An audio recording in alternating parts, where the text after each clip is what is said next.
Officials in Los Angeles County clear out tent camps following a June U.S. Supreme Court ruling that allows communities to prohibit people from sleeping or living in public spaces, even if they have nowhere else to go. America has estimated 650,000 homeless people on a given night, according to U.S. figures. Sheridan, who didn't give his last name, is among them. Basically what happens is they have a war against the homeless, okay? He moved to California from Wyoming, but says his dreams didn't work out. He found himself without a home but did not want to live in a shelter. So he's been living on the streets for the last 5 years. The reason I've never gone into a shelter and bridge housing or whatever they call it is because I've got grievances with the city and the county. They know that the people making the offers are not really trying to help. All they're trying to do is help their political career.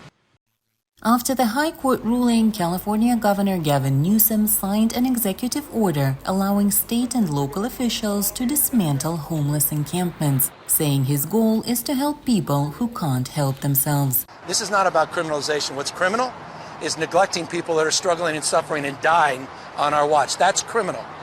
What's criminal is people don't have restrooms.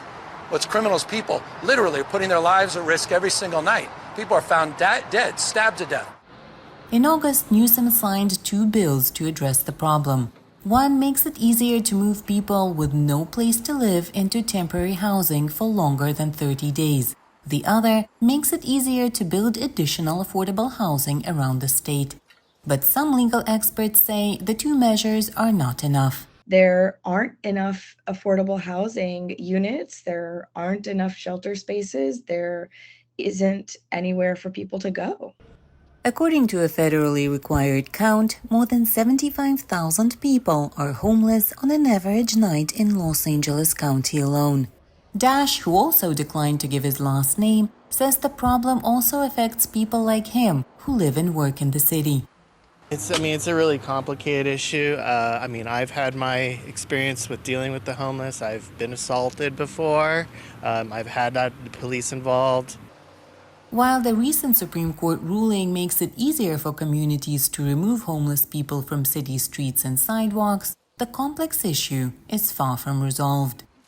For Angelina Bagdasaryan in Los Angeles, California, NRI's VOA News.